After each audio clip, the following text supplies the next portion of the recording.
Welcome to the Spoiler Alert podcast, and today myself and Dakota are going to be welcoming a return guest, Matt Stoner, and we will be reviewing the 2010 film Inception. Tell us a little bit about yourself. Just catch us up on what you do with your life, Matt. Tell the people at home. All right. Well, my name is Matt. I am a graphic designer and production artist. I make displays. So I make movie standees, movie posters, displays, and whatnot for chain stores all over America. I work on magazine layouts for a few different publications. That's pretty much it. I stream nightly, so I basically live in a computer chair. I stream bad video games, I watch bad horror movies, and I listen to really bad loud music. That's about it. And me and Matt used to work at the same movie theater True story. Back in the day. Long time ago. Inception is a Christopher Nolan film from 2010, coming off the success of The Dark Knight. Now, The Dark Knight is definitely one of the best superhero movies ever, and then it was followed up by Inception, which was slightly more had more critical acclaim because, in part, I think because it's not a superhero movie. Inception got a bunch of nominations and stuff like that. It stars Leonardo DiCaprio, Elliot Page, and Joseph Gordon-Levitt. Did you have anything to say right before we jump into the plot, Dakota? Anything about Inception at that time that you remember? How your first impressions on Inception when you watched it first? Well, I kind of took note that so Wanted had come out a couple of years before. That was kind of a physics bending action movie. I think after Inception, there was, or maybe it's the same year, Limitless with Bradley Cooper, and then they did a series of that. But Lucy was about the untapped potential of the mind. So, I think some things were kind of trying to cash in on Inception immediately afterwards. But there's just something kind of going on at that time, because Wanted had come up before by a couple of years. Other than that, I mean, Shutter Island was the same year. Leo DiCaprio was kind of in the public eye a bit more, I mean, not that he ever really went away, but I think there's kind of a bigger return after The Departed, right? I mean, I can't think of anything he did in between. I think there was a Ridley Scott movie he did. Oh yeah, Body of Lies. Yeah, actually. Yeah, all I remember about that is he got his fingers cut off. But the movie opens with waves crashing onto a beach and Leonardo DiCaprio getting pulled into a compound of some sort on, this beach side. He gets sat down, and across the dinner table is the actor Ken Watanabe, who is playing Saito, who is in this scene very, very old. So this movie kind of begins with the ending, which is, kind of very common with Christopher Nolan movies, is to go non-linear with the storylines, because Memento was non-linear, Inception was non-linear, The Prestige, and then of course Dunkirk were both non-linear. Certainly Tenet, which would be probably the closest movie. I mean, that obviously came out sometime afterwards, but I'd say that's the closest of his filmography to Inception, probably. So it's a high concept kind of thing, and I think he tried to get back, the whole catching lightning in a bottle twice. He kicked ass with Inception, and I think he tried to do it again with Tenet. Yeah. And it's not bad at all, but it feels harder to get through than Inception did. I feel like Inception was paced really a whole lot better than Tenet was. And there's actually, we'll get into it later. Nathan and I were talking about it with the whole mythology thing. There's a connection with Tenet and another mythology thing with the Sator square, if you know anything about that. Sator square. Yeah, it's the actual Tenet cube. It's an ancient thing that everything forward is the same backwards, or whatever, in this crazy carved stone. And so if check it out. Definitely don't look it up if you haven't seen the movie, Nathan, because they just call it the Tenet square now. So yeah, they're at the dinner table with Ken Watanabe, who's playing Saito, they pick up on a conversation that the viewer isn't totally clued in on just yet, like with the meaning behind it or anything.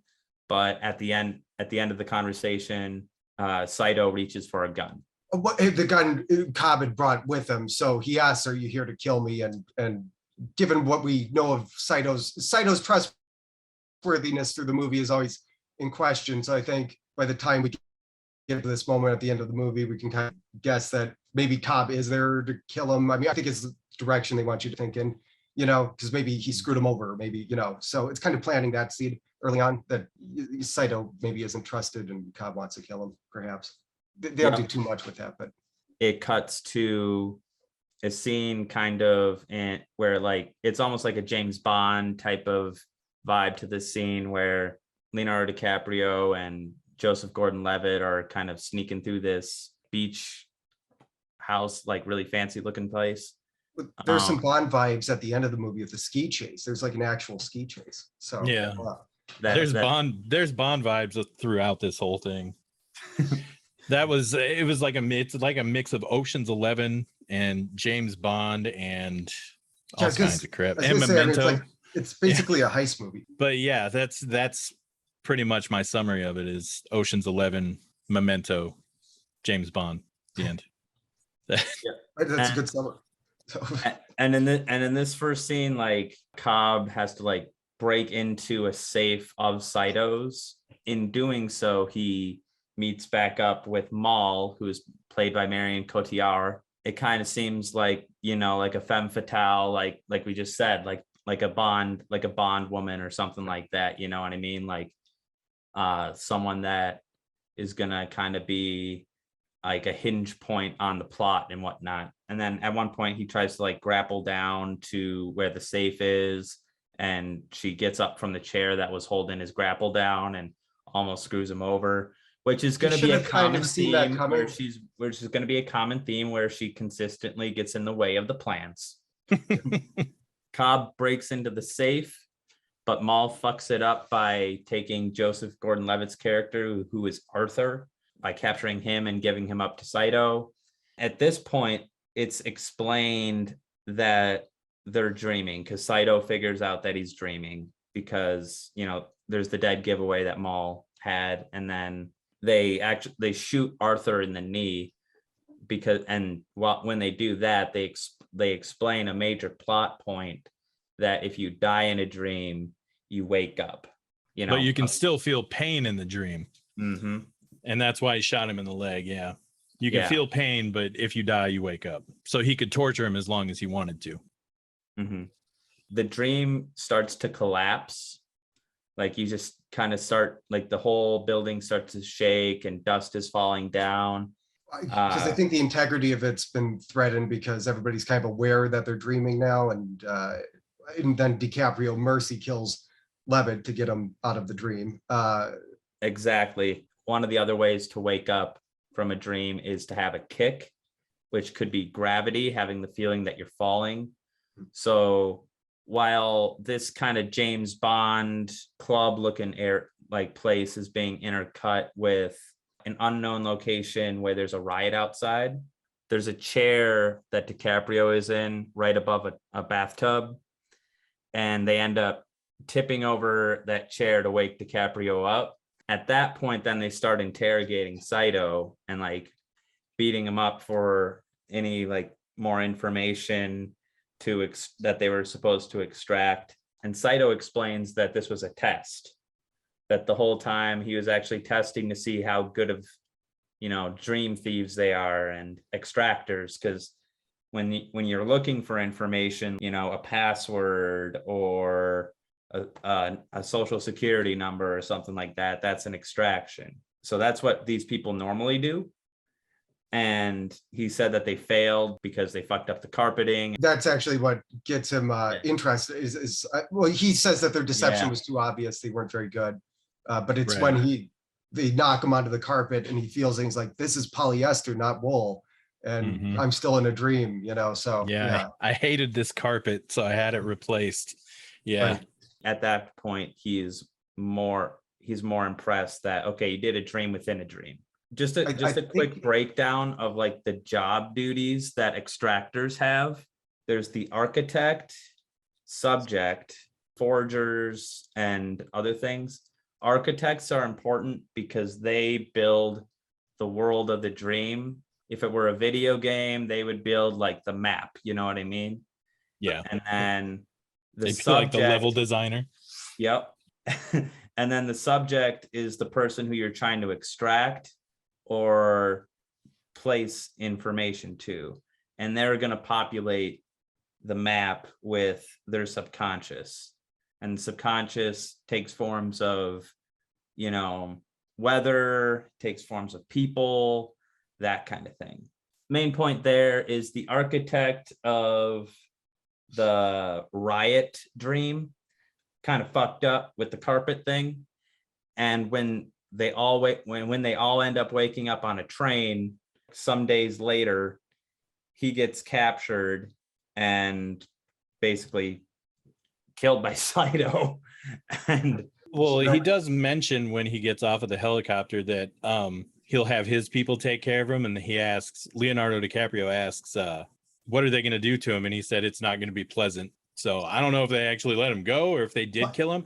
If I remember, he was just going to let him go because they're in hot water with the competition, which is Cobalt Engineering. So they fucked up the job with Cobalt. They didn't get what they needed from Saito. So he's like, I'll just let him go and Cobalt will take care of him. So that's kind of the thing, which also there was an Asian kid on the train who was part of the heist. And like, he's never seen again in the movie. I'm thinking they kind of like left him hanging because presumably he's in hot water with Cobalt Engineering, but Leo didn't bring him onto the team. So I guess he's fucked.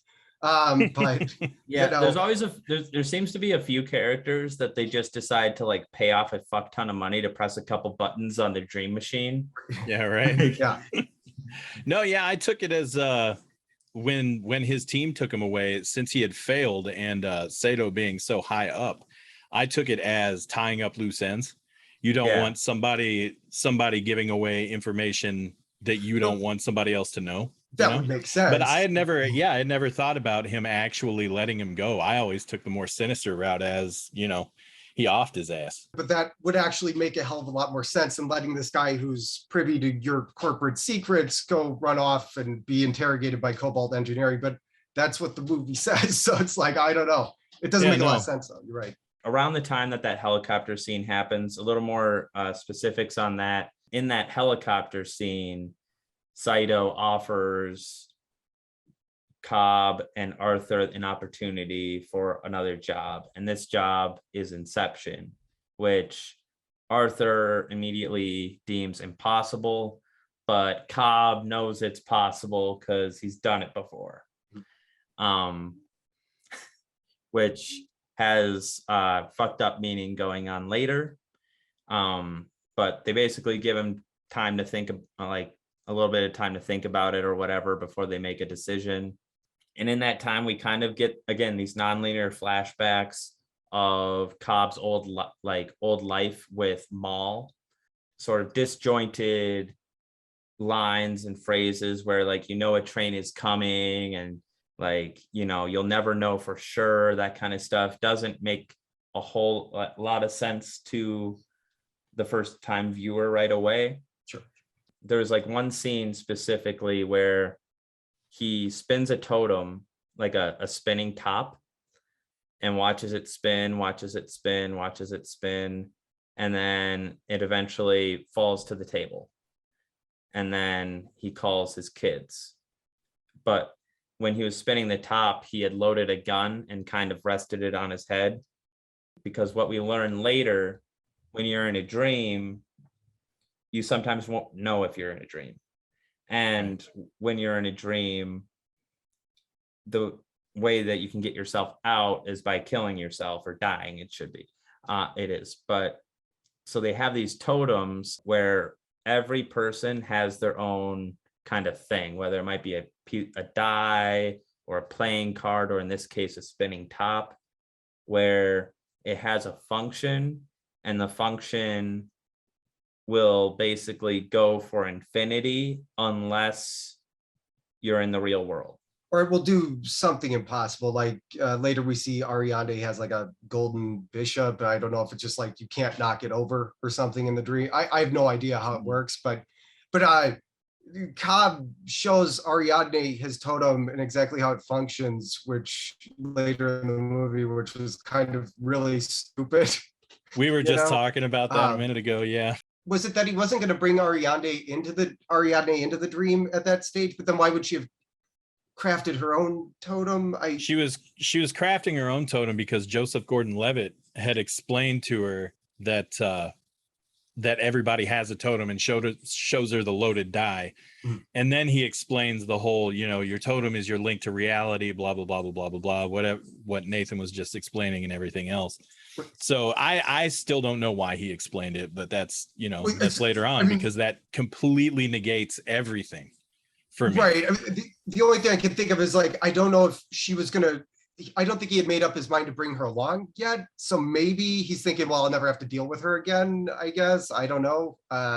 It's still not really wise to do, but I don't know. The theme built around the quote, you'll never know, like you can never know for sure, which is kind of like, when you have a spinning top, the idea is if it keeps spinning forever, you should just, die so you can get out of the dream.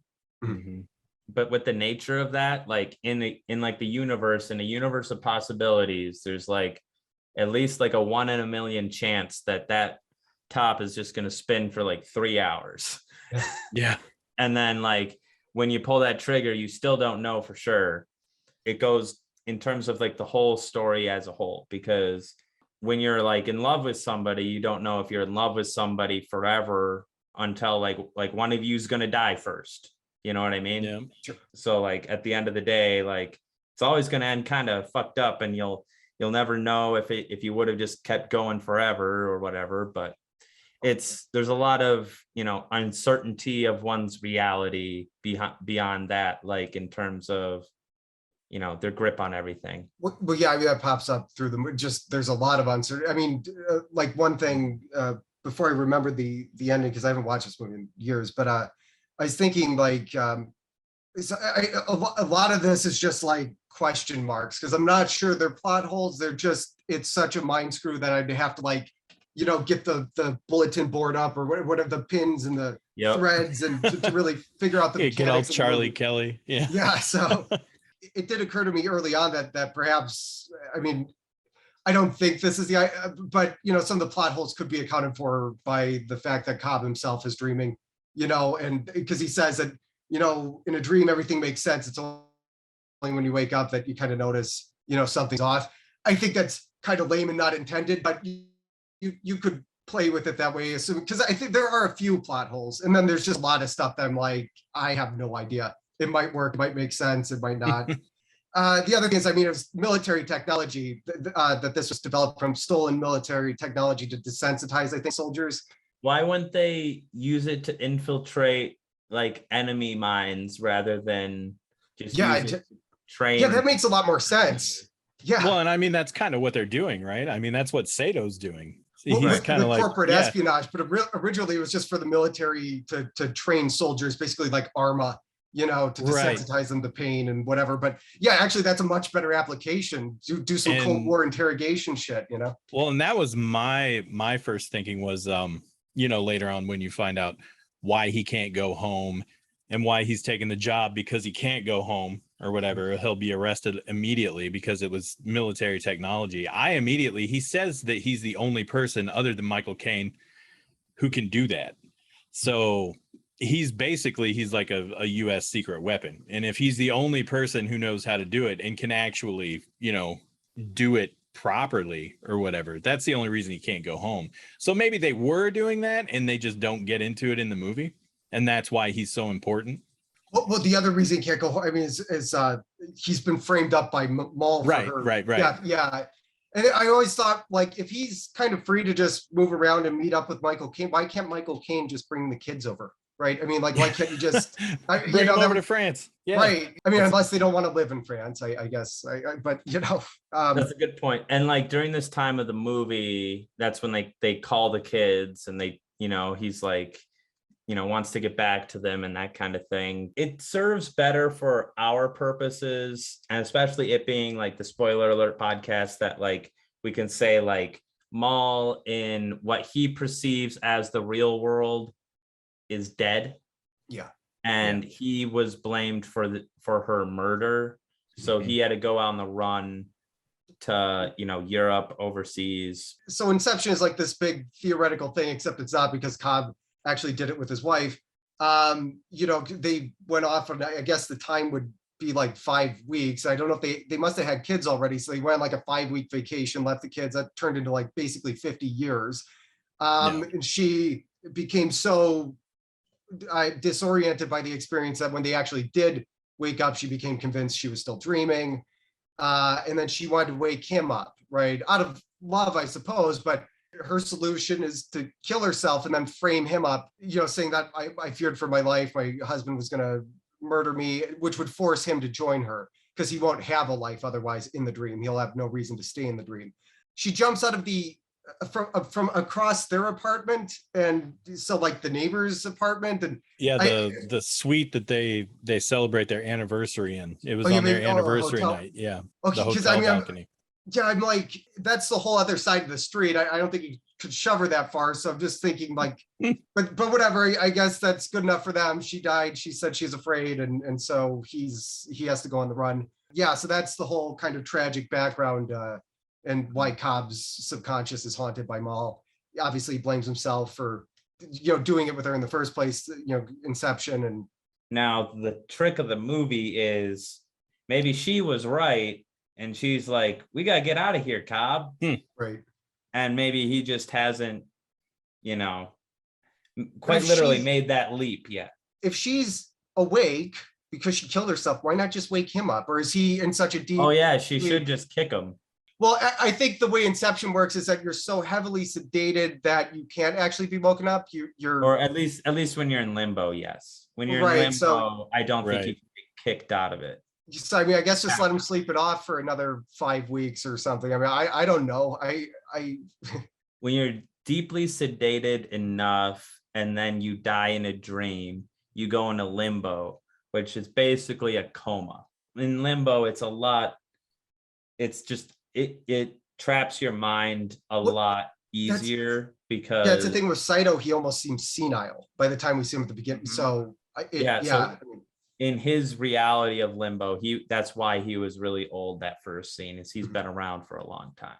And Saito, back in what we think is the real world, offers Cobb and Arthur to do a job and the job is to perform Inception on somebody.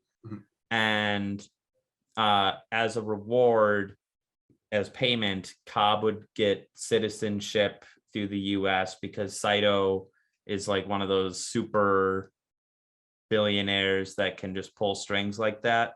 They agree to it, but they demand that they build their team. So the rest of kind of this act is them kind of getting the gang together, First, Cobb goes to see Michael Caine, who I will only ever refer to as Michael Caine in Christopher Nolan movies because he just shows up in all of them.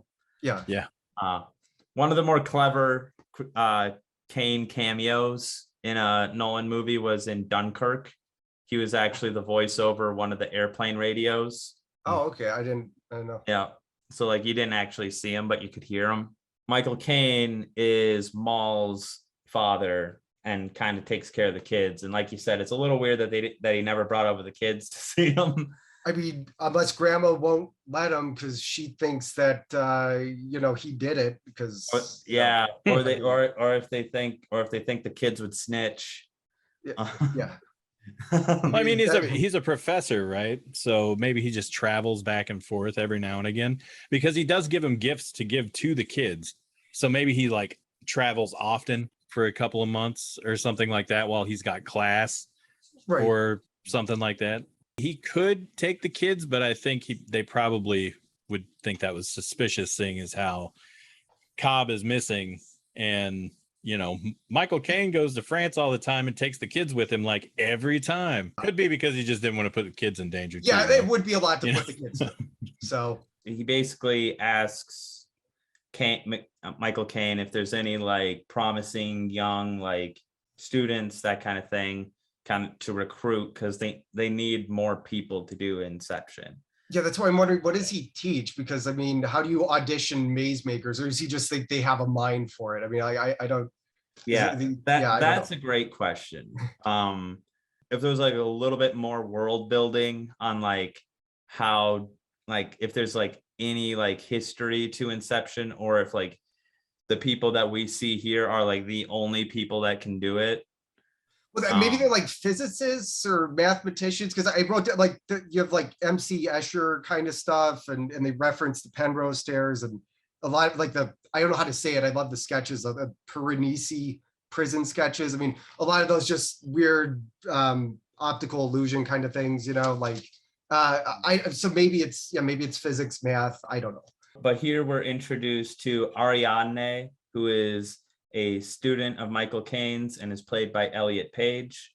And Ariadne, she's very like ahead of her time, and kind of Cobb gives her a quiz to draw up a maze that in like, I think he said, take 2 minutes to draw a maze that takes 5 minutes to solve or something like that, or 10 minutes to solve. And the first time didn't work. Second time, she, thought a little more creatively and used a circle orientation rather than a square. I paused it. Her maze is bullshit. That you can't get past the second innermost circle. It's completely closed off. But maybe that's the point, to create an impossible. It's just like, fuck your maze. Yeah. Could be. Yeah, the only exit is the entrance. Maybe he's just like sitting there the whole time pretending to be like, very cool. I never thought to pause it on that maze, but I'm glad you did. I was drunk and I was just like, I wonder if I could do this. And yeah, no, her maze is bullshit. It's maze is bullshit. Also, like one thing I saw in this movie, because I was watching other Nolan movies, and some movies are more personal than others. This movie seems pretty personal to Nolan, actually, because it's like personal in like relationships. I don't know, like Matt and I were discussing like if he got a divorce at some point or something like that, but somebody may have died. Yeah, that was close to him or something.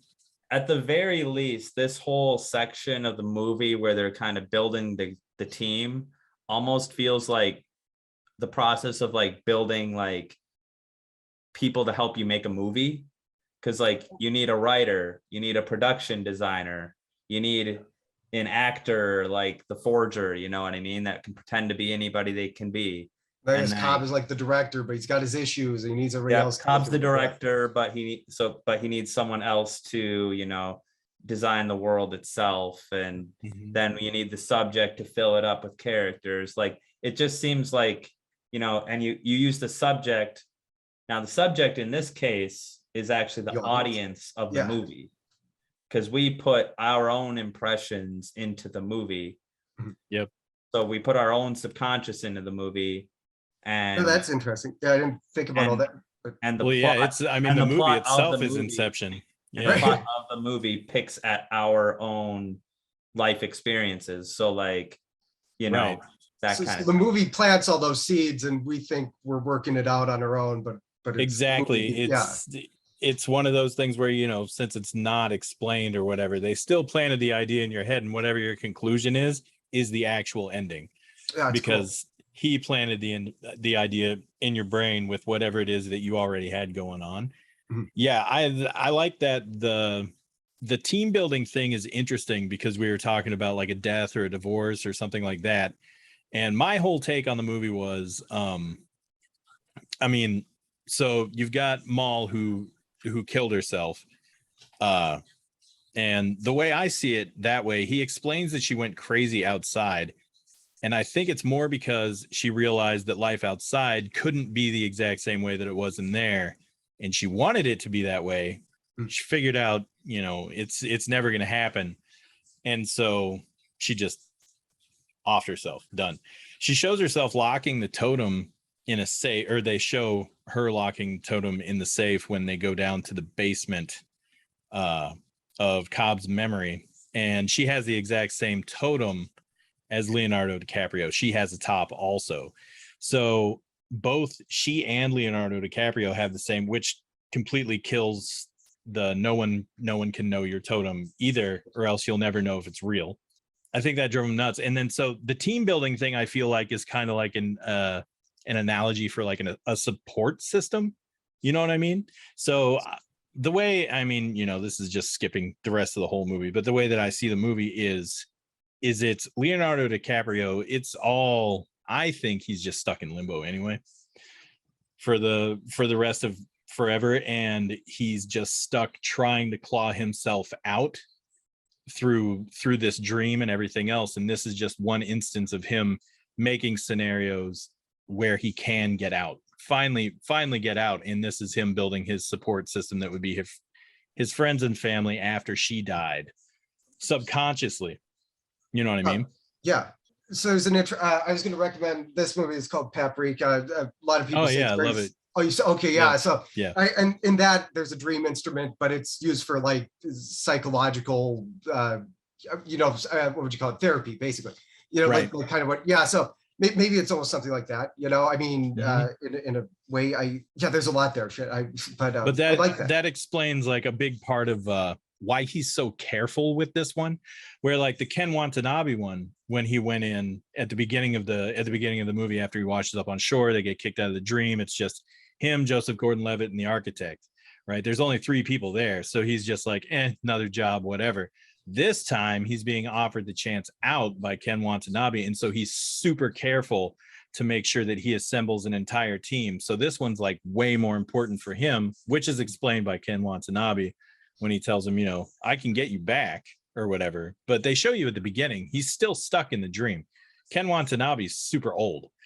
So I think because they explain the passage of time and everything else, Ken Watanabe's still stuck in like the second, third dream, something like that, you know, where he's still dying in Cobb's brain, but he's still alive, obviously, because it's Cobb's subconscious that he's trying to claw himself out of.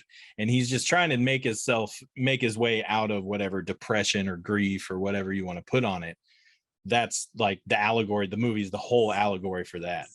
He does seem just trying to claw himself out of it. Yeah. He does seem to almost like kind of come to terms with it at the end, where he stops blaming himself and because, you know, his image of Maul, time and again, he says she's perfect. I can't recreate her. I mean, you know, she's an angel and all this. I think it's kind of at the end, he accepts that, well, if that were true, she wouldn't have put me in this horrible position. Exactly. And you always remember somebody the way you want to remember them, you know. Right. You always remember all the good things, everything else. Nobody ever talks about the bad shit, you know. They always want to remember somebody who's gone. They want to remember them as good as as positive as possible. But so like you're saying, like at the end, he realizes, oh shit, you know, he's finally making it to where he's at the end stage and he can finally exit because he's letting go. And like you said, I mean, basically the whole dream is like the honey moon kind of period, but then they had to wake up, and then there was reality, and there were kids and probably responsibilities. We don't get to see too much of it, but maybe she wanted out of that. Maybe she wanted, so I don't know. That's an interesting take. I haven't heard that one. So that's. I hadn't watched this movie in like 5 years. I was sitting watching it at work, and I was like, holy shit. It just like, you know, it was my own thing that, you know, it just comes to you or whatever. Right. Nathan and I had talked about it after the movie came out before, about the whole Inception thing, about how it plants an idea. It's pretty much the ending is what you want it to be. Right. Like that's the whole meaning of the movie, is what you want it to be. And that's the whole purpose of the movie is to give you an idea. Did Jonathan Nolan write this one? Because doesn't he like write all of Christopher Nolan's? It might have been. I think they co-write, don't they? Yeah. Yeah. So like, and then Jonathan's always considered the more cerebral, and then Nolan always tries to add an emotional core to the movie. So I think that's really complimentary here. But really complimentary here kind of goes. They were at war, I think, with Interstellar, right? I mean, like a lot of people criticize that. I don't think they were actually fighting, but just the movie felt like it was fighting with itself, you know. And then Jonathan Nolan was the writer for Westworld, at least the first season, and that has lots of mazes. So, but that's obviously very cerebral. He just really likes mazes. Yeah. He's like that old guy that plays crosswords every day and gets pissed off if he can't find it. The reason a maze is so important, and the reason why Cobb is testing Ariadne on a maze, is that the people that are aware of what the dream is going on need to know like shortcuts on how to navigate the maze or how to navigate the dream and this and that. Right. But mostly they're trying to plant a seed into someone's mind that they cannot follow a track back to and realize like, okay, this isn't a natural, feeling that I had. Now, also drawing a maze is kind of like writing a movie, at least in the case of Christopher Nolan. The whole movie's a maze. It's a non-linear, confusing. Yeah, I mean, so it's a maze within a maze within a maze. Back to like actually kind of what we're seeing in the movie now. Ariadne is getting trained by Cobb in these dream sequences. They're in this cafe where she doesn't know she's dreaming, but he asks how did we get here? And then all of a sudden the table starts shaking because she's realizing she's in a dream. Things start floating up, and then a bunch of glass crashes in, and they both die in the dream and wake up in this kind of warehouse where it's kind of their headquarters where they're practicing dreaming. Well, and this is the first time that he explains why all the people are looking at him too, right? Yeah. Or does that come when they're walking? I can't remember. No, I think it's right after this. Oh, is it? Okay. Oh, okay. Yeah. And they're walking on the bridge, like you said, and he explains that the subject of the dream, there's the subject and there's the architect at the very least in shared dreaming, because the architect builds the world of the dream, subject subconscious populates it. But then if you change enough things in reality, the subconscious will be like white blood cells where they're going to look for who the architect is, and they're going to want to attack the architect. Right. So that's why the architect in the room with the carpet got attacked by the rioters. And that's why Cobb was getting attacked in like the more James Bondy place. There's another thing he mentions, which is that you can actually interrogate the subject's subconscious, the people populating the subconscious for information. I don't know if that actually comes up again in the movie, but I'm thinking that like, why couldn't you just, it would draw attention to you, but why not ask them questions rather than interrogate the subject? I don't think it would work for everybody, because I think what I would imagine is a subconscious is built up from people you've seen or met throughout your life that like. Well, that's what the whole heist is counting on, that. Right. So like you could interrogate Yeah. maybe Maul and get useful information. Well, but and also I think it has to do with how well that person knows the people, because in a Yes. dream, I mean, that's science that you can't dream of somebody you've never seen. Like that's an actual scientific thing. So everybody in the subconscious you've seen before. It's somebody that you've seen and everything else that your brain recognizes, and so it makes it up in an actual dream. But I guess you could try to interrogate them, but if you don't know anything, like I'm going to interrogate the woman in red over here. I don't know anything about her. I just saw her once. She's just going to sound like mushmouth, Yeah, like you may have just seen her like in a yearbook photo or something, but never really like, spent time with her. But if you interrogated Maul or someone that meant a lot to you, then you definitely probably could. Yeah, But I think it has harder to do with decipher. with the relationship distance, Yeah. When they're on the bridge too, like Ariadne starts changing things, and then the subconscious of Cobb's gets to be like more on edge, and then all of a sudden Maul shows up and stabs Ariadne, which scared the hell out of her. She takes it kind of personal that she just got shanked. A little bit. She takes it kind of personal. And then Arthur calms her down and then explains the totems, which is kind of what we did.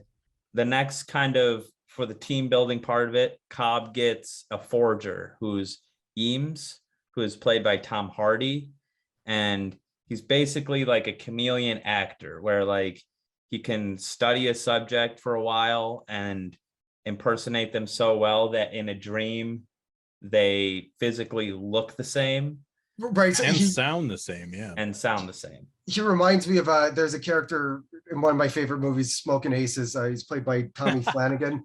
Oh, you see the Laszlo suit, and he does I like love these- Smoking Aces. It's so good. Wasn't there a Smoking Aces poster tattooed onto the floor of the projection room? Oh, was it? Yes, there was that in The Mechanic, but then oh no, I was thinking Smoking Aces too. I was gonna say there was a standee for it too, but that was, I think, at a store somewhere. Yeah, I love That was a side Smoking note. Aces. Go ahead, Dakota. Sorry. Yeah. Oh no, that was about it. Otherwise, I mean, I guess Mystique from like X-Men, because he's kind of a shapeshifter through the movie. But like, Right, you know, so it's- she's yeah.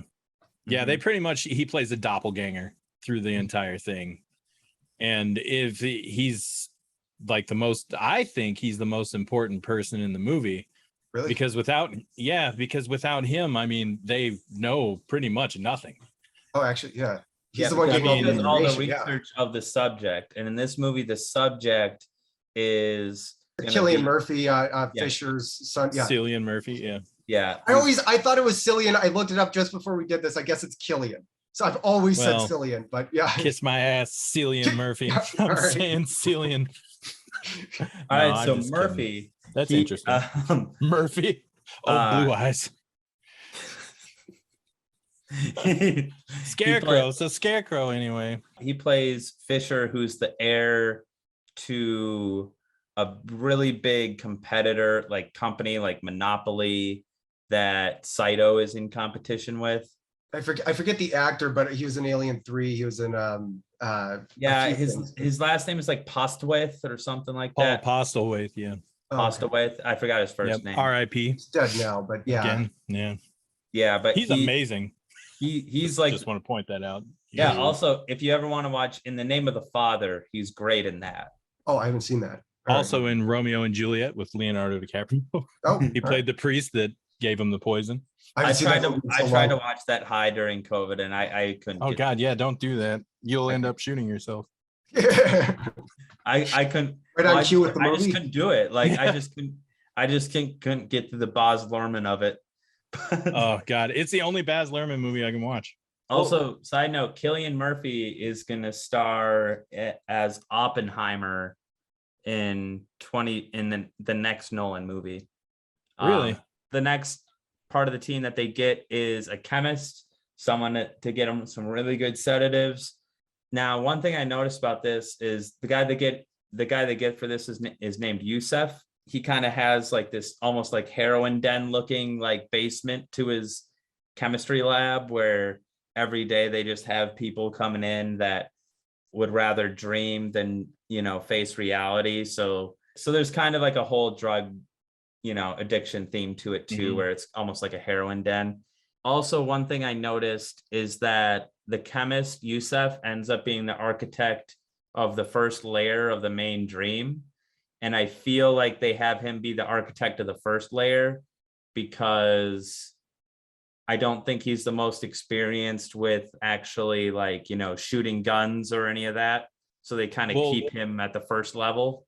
Don't they explain that he's the only one who can use the sedative that he uses to put him so far under that they can go 4 layers deep?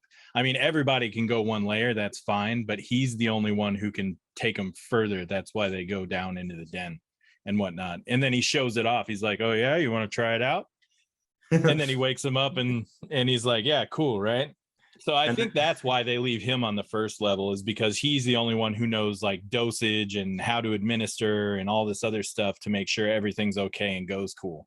But yeah, this part of the movie kind of brings out like the more addict side of things, because you see how people get lost in the dream world, addicted to the dream world. They get lost in limbo. They knowingly don't want to go back to the real world. You get a lot of that. Like they can't even dream without, doing the lucid dreaming that's offered by, the device. So like almost like how you can't feel real joy without being high, sort of. I think it's kind of like what they're trying to do with it. but nothing big, but just yeah, exactly. so, Like but it's a great idea. Advice. Yep. Yeah, and that was one of the big ones that dragged me more towards the whole emotional part of the thing. Is if he's trying to get out of this, all of this and everything else, he's turning the, you see people who drink to escape, whatever trauma or all this other crap and whatever they're going through. And I think that's like a big part of it is him actually experiencing it. And I think that's a big turn part of the movie right there, because he comes out of it and he's like, holy shit. And it's the first time that he's not like freaking out, but he's flooded with all the happy memories at the same time whenever he goes under. And I think that's a big part of that's a part of the movie where he makes the choice, the conscious decision, or subconscious, I guess, in the movie, to go through with everything and make sure that everything goes like super smooth. And that's why he doesn't just hook up with the guy to get the drug to get him, but he ends up hiring this guy is because he knows that he can provide everything he needs to do. And I think that's like a big acknowledging your problem and then deciding to fix it. That's like the big turn right there for me anyway. I don't know. Yeah. Sure. The next portion of the film, we kind of get into a little more on like what Eames, who, the Tom Hardy character, is doing to, shadow Robert Fisher. He does a lot of studying on a Tom Berenger character because that's like the closest person to him. And Eames actually too, it's kind of cool when Eames explains the process of how he wants the dreams to go. He almost explains it as though like it's a 3-act play, which again, Nolan, when in making this movie, kind of explains how he makes movies, because he's like in the first layer of the dream will bring up some sort of like emotional kick, and then in the second layer it's going to be a different one, and in the third one the message of that one is going to be, don't become like me, be your own person. It's a very like Mad Men kind of marketing pitch too, on like how you're going to psychologically manipulate this guy into doing what you want to. So it's, I don't know if we actually, explain the whole. Saito wants Cillian Murphy's character to break up the company, his father's company. Did we actually explain we didn't explain like the detail, but we explained that they were a monopoly and that they were dangerous. But yeah, that's the other. Morally though, this movie, like, I mean, it's, Saito isn't exactly benevolent, like he stands, right. It kind of seems like there's almost a moral stance that we're doing the right thing. This monopolies are bad. Saito's just being altruistic, I mean, he's a good guy. He just doesn't want to see all that power in Cillian Murphy's hands. Yeah, I think they at the beginning explain. I think he says something about, when he explains that he's the son of his rivals or his biggest rival or whatever. And by breaking up the company, he can take control of the rest of what he's doing. Like not his company, but kind of like a cable conglomerate gets taken up. So now we got to split it up amongst these other people. Right. So he still furthers his purpose by taking over a big chunk of his territory. Yeah. While breaking up the rest of it. Yeah, he's definitely an asshole. I mean, he's 100%. So that's why, like, I don't think morally, I don't think any of them would give a shit about the guy, but he has the power to get Cobb home. So again, they make it like this thing where it's like he's saving him. It's like, well, he fucking has to, or he's screwed when the plane lands. It's not like the movie feels like it's framing it as everybody's helping each other, but really everybody's just kind of looking out for their own ass. I mean, but I don't know. It's tonally, it kind of disguises that, I think. And I think they know the stakes. Yeah. Like, if he goes with us, then he's got to go into the dream. We're going to have to use him as a level or whatever, because he says how many people are going. He says 6 or 5. And then because the guy can only go 5 for sure. The chemist told him for sure he could go 5, but he didn't say anything about 6. And he said, well, there's no room for tourists. And he's like, well, this time there is, or else how am I going to know the job's going to get done? So, I mean, it's kind of like out of necessity of, sure, we could go in and say, yeah, we did the whole thing or whatever, and he's never going to know. So they take him out of, they don't want to take him at all.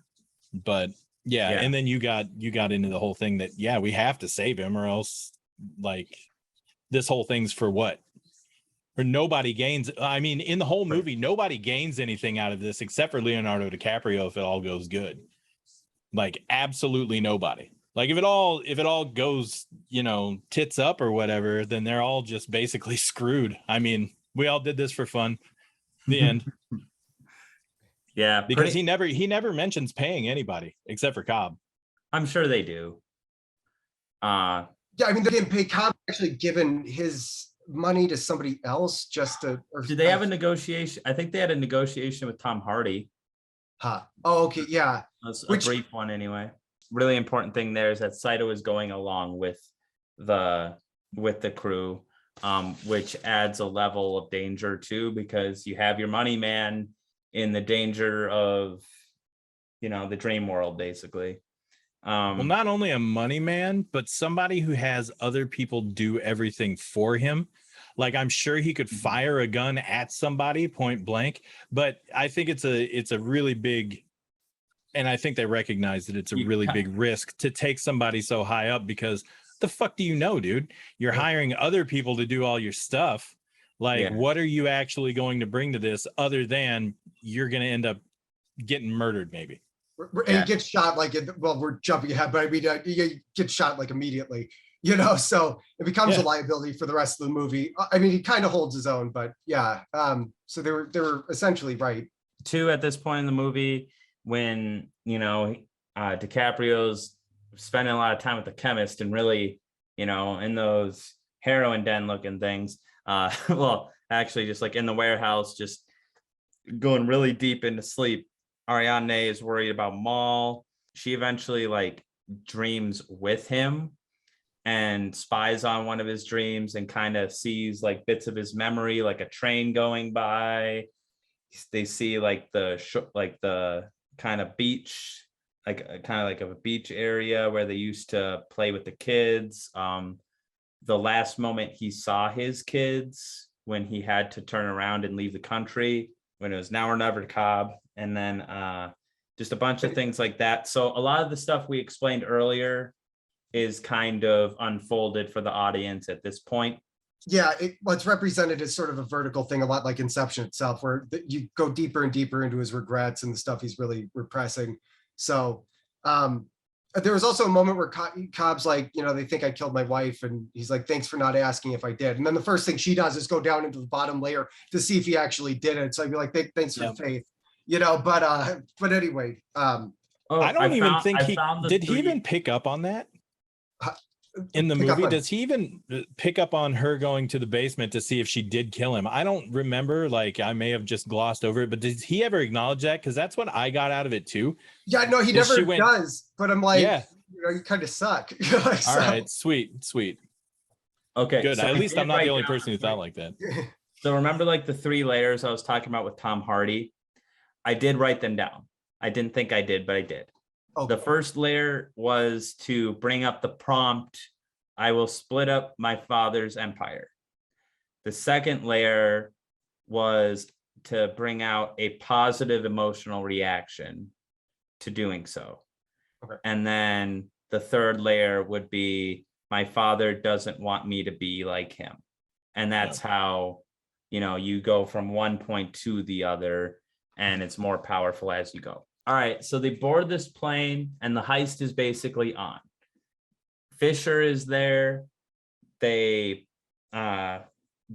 introduces himself to him, and then they they dose him with a sedative, just he spikes his drink just so they can get the needles in and get the real sedative in, and they're all set, and they have a stewardess press the button, and they all go into the first dream. Because Saito bought up the airline, which I'm also thinking if he ever finds this out, he's going to be, he's going to have his suspicions, but then seeing that your major competitor owns the airline where you have this really, maybe by that time he's already done it and can't break up the empire, but I was going to bring that up too, because that's another Nolan thing, call back to The Dark Knight with I bought the hotel.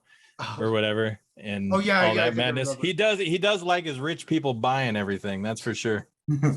I bought the airline. It was the only way to know. So this first layer of the dream is, I think we should just call it the rain level, because like the consistent theme to this dream is that it's raining, which I think in part is by design. The second part, though, I think it's implied that Yusef had to piss. Yeah, because Mhm. he got nervous and started 'Cause they were- drinking, and They were like, he's mixing a cocktail of sedatives and alcohol, but I don't know. I mean, Yeah, Um, Tom Hardy brought it up. Free champagne on the plane. oh, yeah. But yeah, so Yusef is the architect at this level. They get picked up in a taxi cab. Fisher is in a car with Eames. At this point, Eames is like trying to get in with Fisher and is also disguising himself as Berenger. And out of nowhere, like right away when the dream starts, it starts fucking up too, because DiCaprio's subconscious pierced through again with a huge fucking train yeah. just going through the street, which was like, I remember initially the first Inception trailer had that, Mhm. because people were like, what the fuck does that mean? And immediately there's like gunfire and people like chasing them down. So they figure out that Fisher's subconscious has been militarized. So like he's actually gone through this like real training with people that like understand dreams to like protect his own like consciousness in case something like this would happen. Which is what DiCaprio was, or Cobb was pitching to Saito at the very beginning of the movie, right? He's posing as one of these guys, like a security firm kind of guy for dreams. That comes as a surprise to them because they didn't know Fisher was that aware about the dream world and whatnot necessarily. And right away, it's also fucked up because Saito gets shot like right away. And it's already a pain in the ass. They're already like, we fucked this. They fucking knew it, dude. And time also works differently depending on the layer of the dream. As they go deeper, they'll have more time. And I think dream layer 1 is a week, so he's going to die if they don't go deeper. Right. If they don't go deeper, his layer, like Saito's layer 1 is weaker than his layer 2 and his layer 3. You know what I mean? Because like he has more time and he won't die quite as quick. But they end Why up couldn't you dream like, nah, you didn't get me, you didn't hit me? I mean, can't you create like? Yeah. I don't know. I'm not saying it's plot hole. I'm just saying I actually don't know. I'm like, yeah, you would think so. You would think. Because Eames like just brings up a world of questions when he's like, dream bigger and has a fucking rocket launcher. I'm like, well, that bring in tanks, bring in body armor, go all Matrix. And then they start interrogating Fisher because they capture him. And when they interrogate him, they send Hardy in as pretending to be, Tom Berenger, Fisher's like close friend, like security detail, whatnot. Financial advisor too, I think. I think it was his dad's he was his dad's something, best friend, I thought it was advisor or something. Friend. They keep asking about the father's combination, and then Eames figures out that like fucking Fisher's daddy issues are a little deeper than they thought it would be originally. So it's gonna be a little harder to pull off Inception at the very end. But also a good thing too, he points that out because once they do make it, it'll make it that much more powerful. Once they do actually plant the seed, it'll make it more powerful. Yeah, so it's a bad thing, but it's also a good thing. Mm-hmm. And also Cobb was kind of a dick because he didn't explain to everyone else until they got in the dream that if they die under this powerful of a sedative, they go to limbo. We explained it a little bit earlier. What limbo is basically it's a coma. You can not get kicked out of limbo. You have to get yourself out of it by like choosing death, and you can get lost. It's really tempting to get lost there for decades and decades and decades, which Cobb has done. Cobb and Maul have done. Right now is when we see Cobb explained to Ariadne that Maul had killed herself because she asks him to be more honest with her, and like he explains that. We kind of went through that. Now they set everyone else up into a van under a new dream, and Yusef is driving the van. So right now Yusef is the only one in the Rain dream that's conscious. Everyone else goes into a hotel dream now. It's the second layer of the dream. Tom Hardy is forging himself as like a really hot blonde that like pickpockets Fisher. That's the first thing there. And then Cobb introduces himself as his dream security and says, all right, now, Mr. Fisher, do you remember the training? So his subconscious kind of starts freaking out. When his subconscious freaks out, Fisher isn't suspicious of Cobb. And that's when he kind of pins it on Tom Berenger, I think. Was that part of the plan to reveal that? Because I feel like that was before improvised.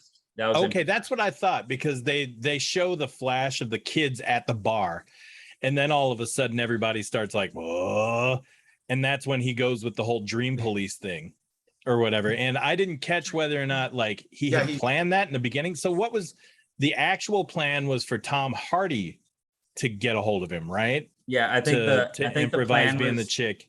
Honestly, maybe the original plan might have been for Tom Hardy to fuck him. Maybe. And then like, I don't know. Tom Hardy got cock-blocked by somebody else's kids. Get some pillow talk out of it. Would have been a different movie. Wow. Right? He did look good in that suit, man.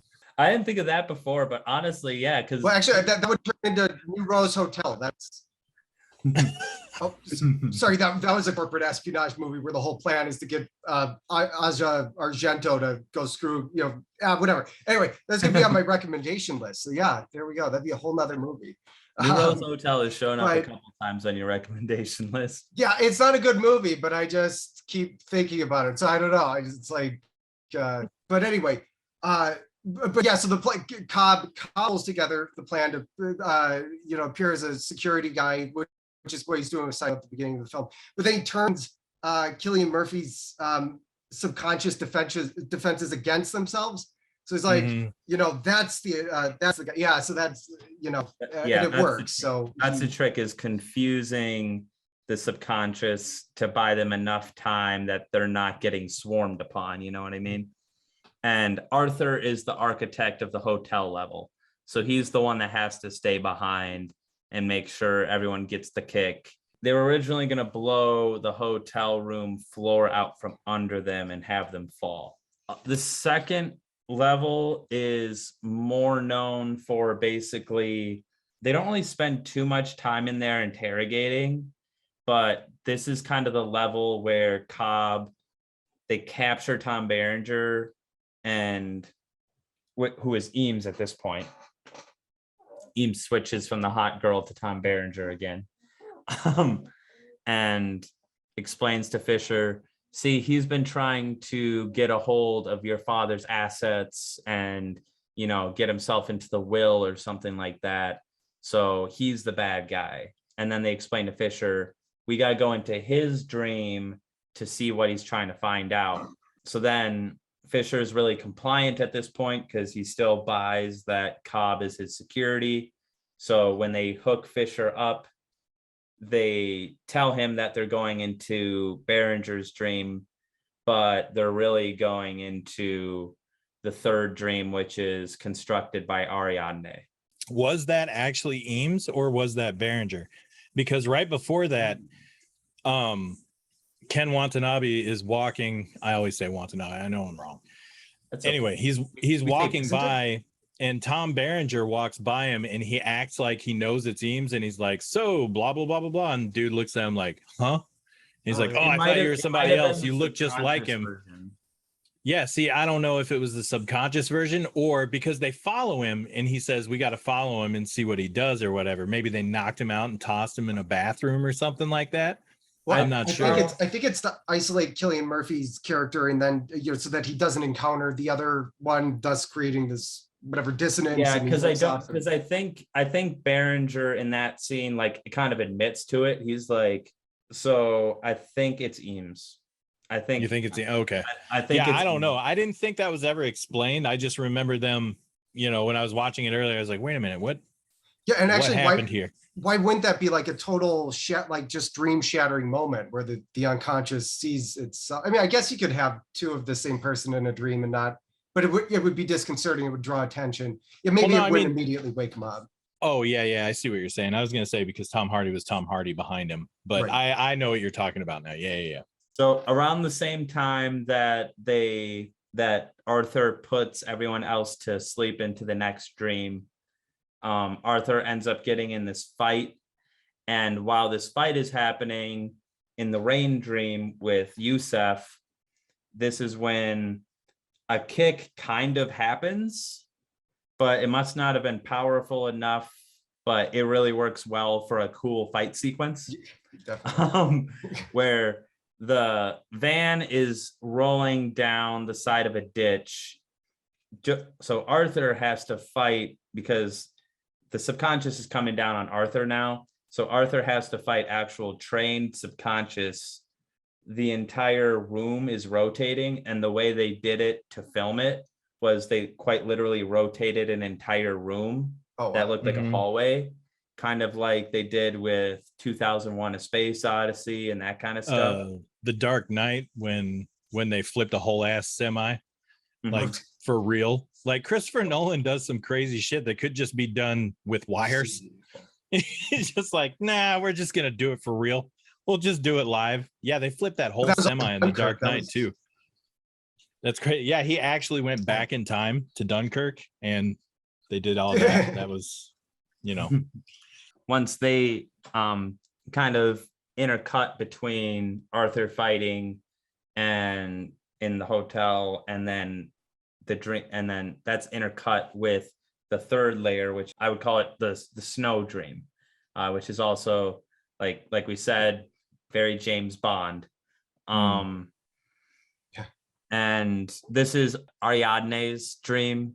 She was the architect for this one, so she knows the shortcuts, and they need to take a shortcut because Saito is running out of time. And they show that by him coughing up blood, right? Yeah. So automatically they know it's way worse than what they thought it was. Mm-hmm. And back in the rain dream, there's actually two kicks, and they missed the first kick because he's on a bridge, and Yusef backs through the guard, like the guardrail.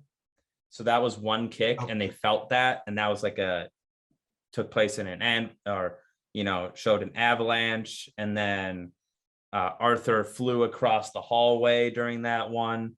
For a second, Ariadne was like, does that mean we missed the kick? And then Cobb was like, no, we're still gonna hit it when it hits the water. There's still gonna be another kick. So they need to adjust their timing and everything about it. So they gotta be way quicker. Right now, Arthur in the hotel, he's in 0G. So he has to tie everyone together and then move the bombs to an elevator shaft. And then that's when he has to totally redo the kick on the second level to get everyone back. Now, the snow dream is pretty action-packed. There's a lot of shooting, snowmobiles, that kind of thing. But that one is actually kind of pretty quick. Pretty quick thereafter, Saito dies and gets sent into limbo, which is the fourth layer. Saito and Fisher end up dying because Saito dies because of his, the wound he already had. And then Maul snipes Fisher, which sucks. And they have to defibrillate him to kind of get his heart going a little bit so that they can dream with him and keep him alive, so that his at least conscious body is at least in coma, so he can at least be in limbo. So they wash over into limbo, and limbo is basically all memories of the people that have been in limbo before. So to this point, it's only been Cobb and Maul. So it's there's Maul's, childhood home. There's, the places they've always wanted to live, that kind of thing. And this is when it's explained some of the stuff that we were talking about before, that Cobb had done Inception before. And the reason he did it was because when him and Mal were in limbo, because one time they were just fucking around in the dream world and ended up in limbo for a long time, she became convinced that she wasn't in the real world. So when you see her go into her childhood home, she takes the spinning top and sets it down without spinning it. She put her spinning top in the safe sideways to deliberately give herself the idea that she was in the real world. So she wanted to, just be happy there in limbo. But Right. DiCaprio, Cobb, at one point kind of made the decision for her that like, no, we're still in limbo. Like, we should go see our kids. We have to go be with our children. He unlocks her safe and spins it and shuts the door. And that act was him incepting onto her that she's not in reality. So then what they did is they laid their heads on a train track, which is a pretty intense scene, actually. Because like, he's like, just, where this train will take you, but you can't know for sure. Like, it's just, it's a pretty unique way to kill yourself, I think. Yeah. Rough. But when they wake up from that, he was happy, but she, because he planted the idea that her world was never real, she'll never be satisfied. She'll Right. always think she's dreaming. So that's why she killed herself. So that's like a big kind of explainer there. And Saito died after Fisher. So Fisher was dead. And then they're having this conversation in like the penthouse of that building or whatever in limbo. And then they notice that like, oh, Saito's dead too. They kick Fisher from limbo to level 3 by Ariadne kicks Fisher off the ledge. And then Mal tries to kill Cobb, but then Cobb shoots her in the stomach. They have dying words together. And Ariadne is like, we got to hurry this shit up. Don't lose yourself.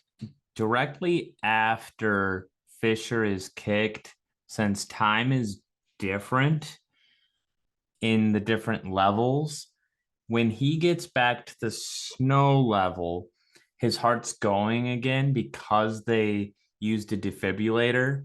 He can now walk into, being supervised by Eames, walk into his father's hospital room.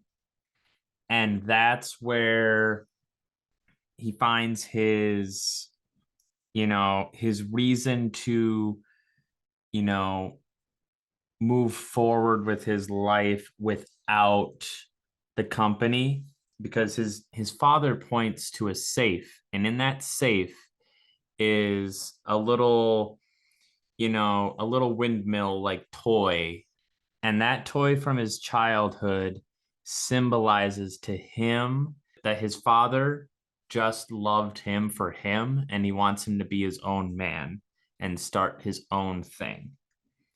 And as that happens, the other kicks begin to come into play, and the building starts shaking. And that's all intercut with the conversations with Mal and Cobb and everything. It's very impressive editing. It's a very impressive sequence of editing. So after she kicks Fisher off the ledge, she jumps herself to ride the kick on up. And DiCaprio says that he's going to stay behind to get Saito. So this next scene, it's pretty famous for being tied in with the music that Hans Zimmer does in this movie, where it's like, brum, brum, which is a pretty solid score. The dream is collapsing. The dream is collapsing, exactly. So it's a really cool sequence where you see every dream hit each kick at the perfect time, where they set charges in the snow complex where the buildings explode and everything falls down. Above that, there's the hotel elevator shaft one that sends the kick just fine, and then the van hitting the water sends the kick. Now everyone makes it through but Cobb, because Cobb and Saito, because Cobb is staying around for Saito. In the real world, I think this is like an extra maybe like 5 minutes of sleep when like on like the airplane, you know. I think it's like an extra 5 minutes of sleeping or something. But in Limbo, he has like a whole day to get to Saito, which is what happened at the beginning of the movie. So we pick up from the beginning to the end again. And he tells Saito that he's still in a dream, basically, that he's still in limbo. So Saito reaches for the gun, and then it's implied that Saito shoots Cobb to wake him, and then Saito shoots himself. And that's what gets them out of limbo. And then at that point, they're on the flight. Saito wakes up, dials up whoever he knows at like TSA or whatever, to, immigration, whatever it might be, to let Cobb go through. Cobb goes home and he sees his kids just where he saw them when he left them, and he spins the top, but he doesn't even look at it. He just goes past it. And the movie ends with the top spinning and us not knowing whether that top is going to fall or not, because you can never know for sure. And that is the end of the movie. Well, my impressions of the movie first. When I first saw it, I took it for face value, you know, as basically, you know, just the sci-fi spy type thing. And I was a fan of it then because it still makes you think like the entire time, especially at the end, because you and I have argued. We did many times at the movie. Multiple times. Yeah. That at the end that the top wobbles and then it falls, or it doesn't. Did you just see it because you wanted to see it wobble? We've talked about this a billion times before. My opinion has not changed. It did not wobble. I think he is I think the entire thing is just Leo stuck in limbo, to be completely honest. And most of it, since limbo is nothing but memories, is a memory. I think a lot of it's just a memory. And like I was talking about before, with the whole grief thing and everything else that comes in now, I still really like this movie. It's really well done. Like the effects hold up. The music definitely holds up. I listened to the Inception sound. I could probably recite the entire Inception soundtrack just beatboxing. I listened to it. I literally listen to it once a week. So it helps me get shit done. Like 10 years later, having seen the movie, when did this come out? 2010, 12 years later. Jesus Christ, my daughter was 2.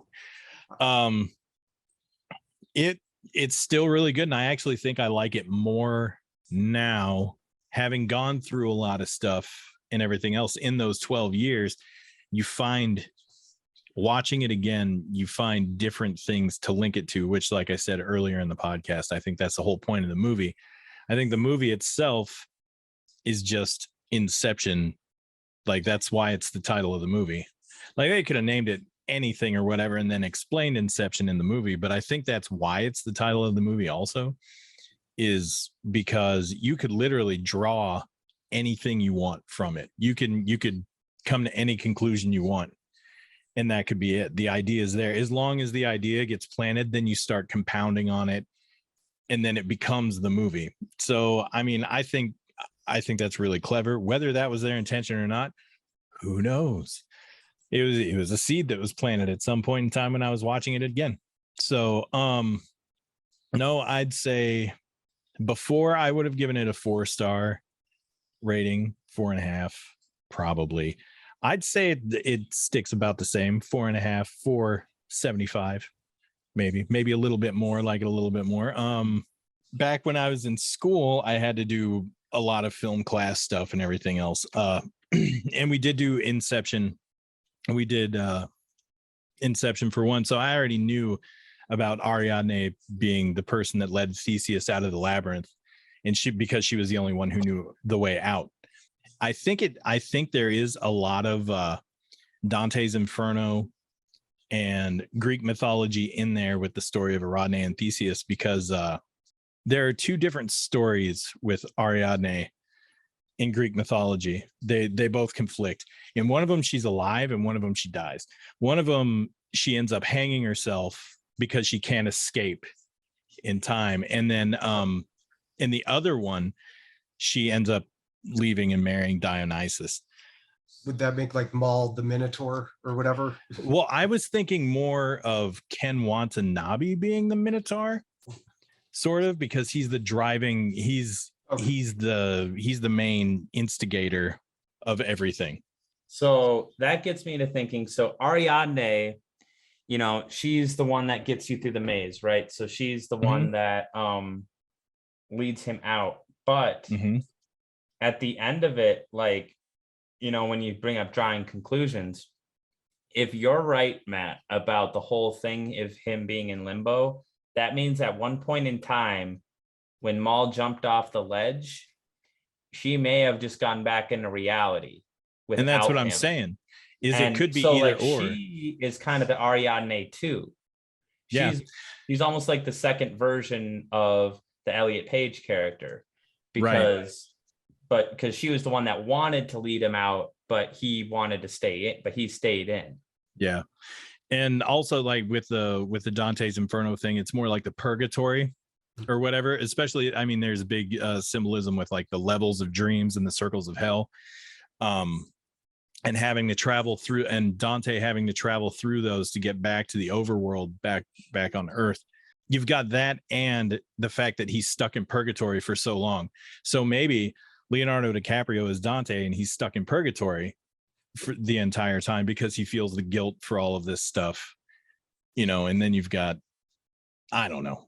It could be, like I said, it's you these things are planted and you come to your own conclusion. And 10 years ago, 12 years ago, I thought it was cool. Like I said, took it at face value. It's a crazy sci-fi spy thing that, you know, the whole moral of the story, the whole allegory for the thing, or moral of the story is, or the whole ending is, Leonardo DiCaprio, is he dead or not? He's dead. Like, your conclusion is the only idea, but I think there's more to it, which is why I brought up earlier when we were bullshitting that maybe he went through something, you know, something emotional, because you find a way, everybody finds a way to relate things to whatever, you know. People have songs, which is why they had the songs in the movie. It was all something that they would recognize, and then they could associate it with the kick. And, you know, I mean, you attribute it to certain stuff. I've had a lot of people die. I've gone through a divorce since then and everything else. So I think that's why I was swayed more towards what I came to. Like, you always want to remember all the good things, all this other stuff, but then every now and again an ugly memory pops in, you try to lock it away somewhere. And because you don't want to remember that type of shit, you don't want to end up hating somebody for blah blah blah, all this. And I think that the movie is a big time allegory for grief, and that's where that, like I said, 475, it made me think, like 12 years later again, probably even more than it did 12 years ago. All right. And then for you, Dakota? I kind of want to look at Ariadne's, the drawn maze. I don't think they put that much effort into it, but I want to see if there are 9 rings to it now, just out of curiosity. But I'm trying to, I mean, as far as, see, this is weird because usually I'm the one to go way out there, and like, not that I think you are, like, I love your interpretation. Mine was just a bit more straightforward. It's like, I wasn't sure. I was like, maybe he's being incepted. Maybe they're trying to get all the corporate secrets from him or something like that. Something just kind of, you know, which is, I much prefer the added level of meaning that, you know, this being like a sort of messed up therapy session, not for him, for Fisher. I mean, you know, that's more appealing. But I don't know what to say. It still managed to confuse the hell out of me. And so a lot of these things, I'm not saying they're plot holes, they're just big question marks. Like I'm not clever enough to be able to answer them. I think it's really fun to just even start sifting through it. Like, I mean, it's a puzzle, you know, I mean, and that's, so it got me thinking about like, you know, a lot of people say that television's where the new horizon is, but like this is, you have this massive spectacle that only a movie could provide. And it's just this huge, like high concept piece. I mean, it really feels like something that only a movie could provide. I don't know why we're not really getting movies like this. I mean, I guess we had Tenet and that kind of failed, but there was a pandemic. And also I think it got a little too heady and didn't have an emotional core, but I think there's a lot of room for movies like this. We can. It's still great. It blew me away. Oh, sorry, a 4.5. I would give it. As for me, I definitely like agree with like a lot of what Matt's been saying. We disagreed like back then where like I thought like he was alive and got to the real world and happy ending, but that was also kind of more me at this time, and now I'm a little more, you know, wishy-washy about it, because like, you know, it's also been, well, it hasn't been 10 years since I had watched it, but you know, like it's been 10 years since I had that original opinion, you know what I mean? So like you can come back to it and have experienced something new still. So that's something that I love in movies, where you can experience something new, add a layer of nuance to a movie that you've rewatched over a number of years, that kind of thing. Because people do change a little bit over time. It's, you know, slow, but it happens, or, you know, minor changes. Performances are not like, none of them are outstanding. Like none of them are like trademark performances, but I think they're all good. Like, Yeah.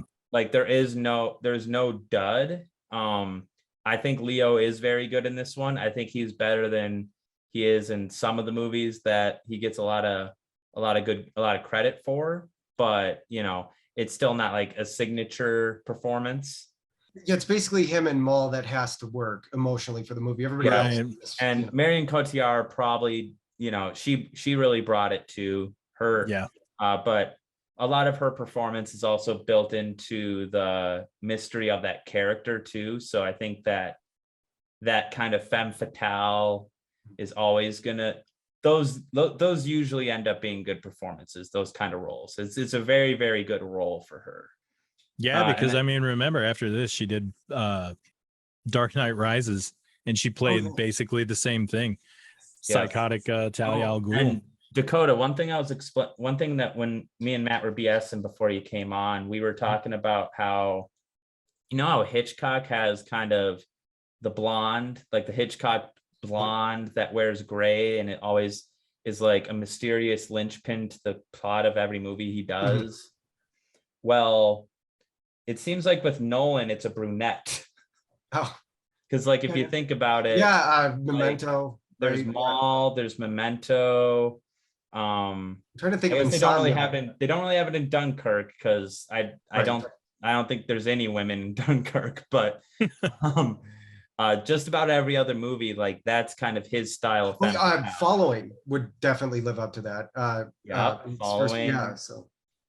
So that's just one thing I noticed. I do like revisiting this movie. It's definitely one that's rewatchable, because the more you watch it, the more you get it. And then the more you get it, the more you'll just play around with what you want to take from it. You know what I mean? Almost like Ariadne playing around with the mechanics of the dream in the movie. Yeah, you know, exactly. And like this time, the thing that I picked up the most, because it's been where I picked it up like from the relationship level a little more than I had in the past, or this or that.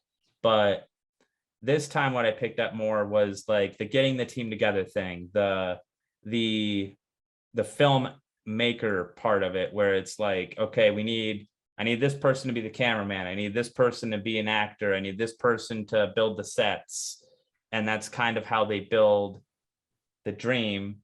And then also building a maze is like building a good story, where, you know, it doesn't have to be as complicated as a Christopher Nolan movie, but even a simple story for a good movie is still a bit of a maze. Like there's still setup for stuff that happens later, even if it's much more simple than this movie.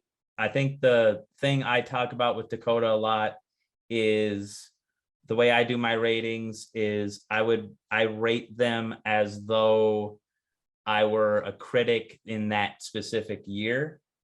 And I think in any specific year, I would usually give out like possibly like 2 5-star movies, 2 movies that I think will last, unless it's like a weaker year or a stronger year. And honestly, I think I remember 2010 being a very strong year for movies and one of the last very strong years for movies, because there was Social Network, which is probably a 5-star for me. There was Inception, which I'll get to. There was The Fighter. There was there was a handful of other ones that Shutter Island. I mean, I thought was pretty good. I mean, Shutter Island was solid. Do you think because The Fighter came out in the same year, do you think that's why Christian Bale didn't play Leonardo DiCaprio's role?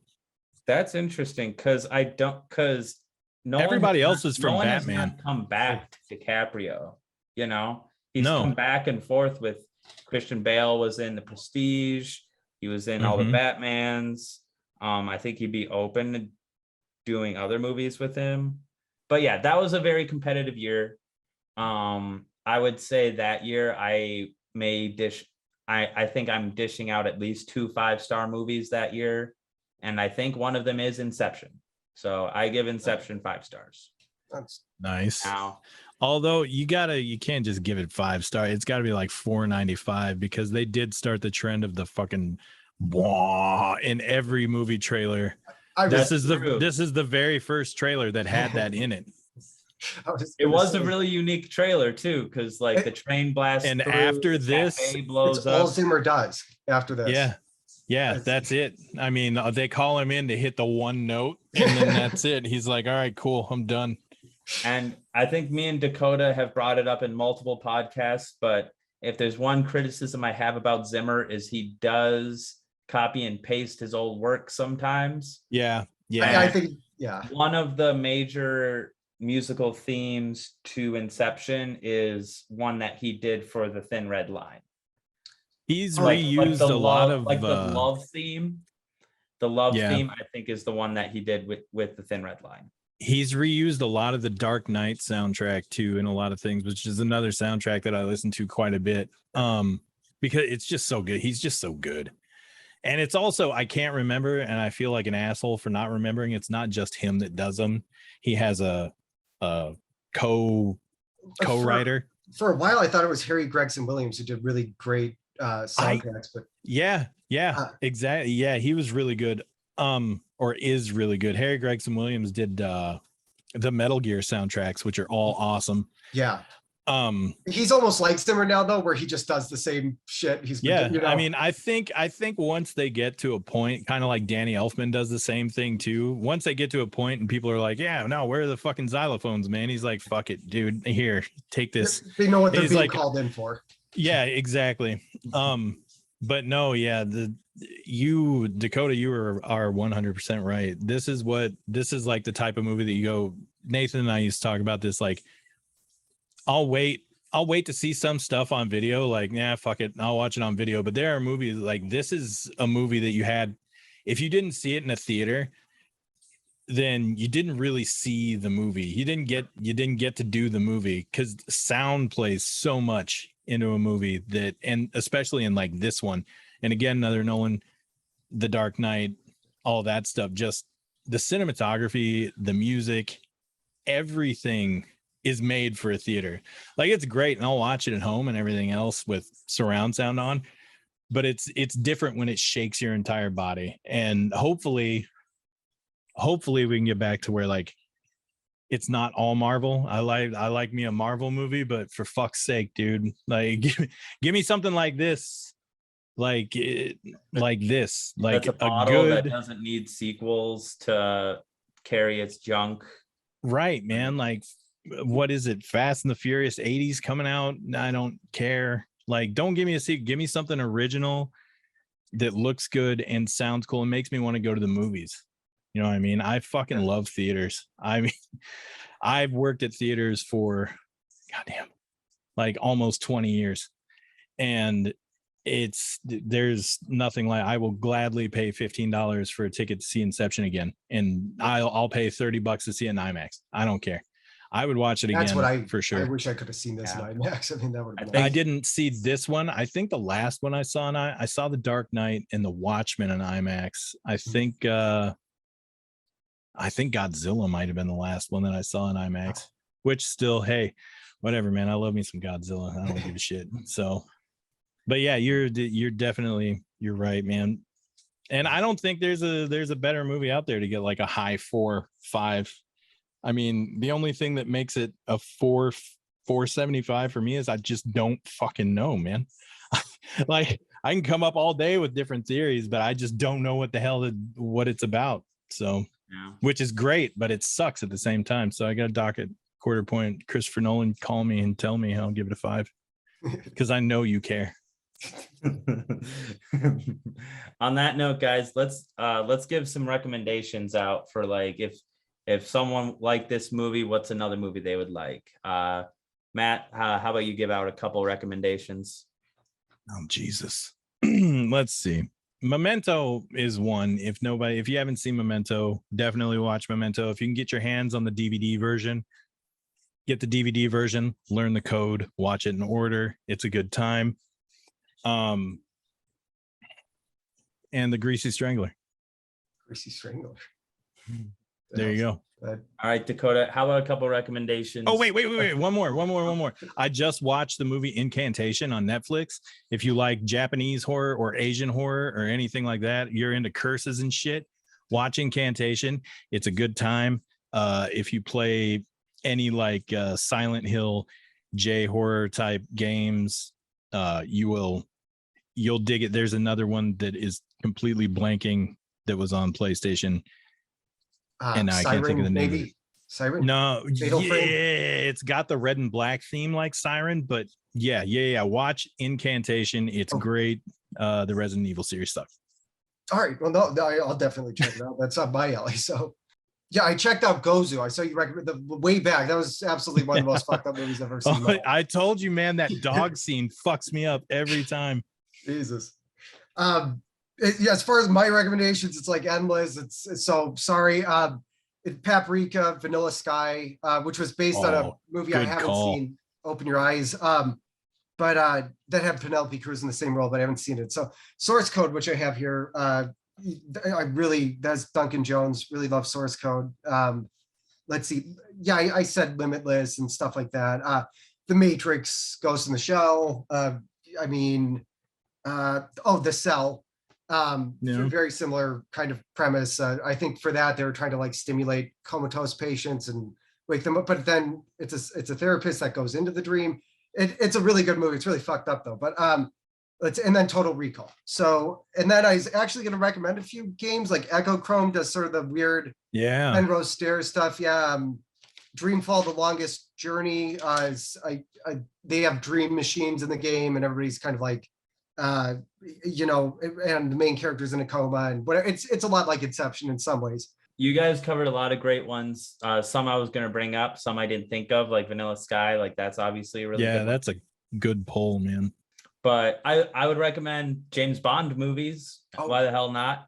And then along with like the Memento side of it too, like just other Christopher Nolan movies, because he does non-linear movies.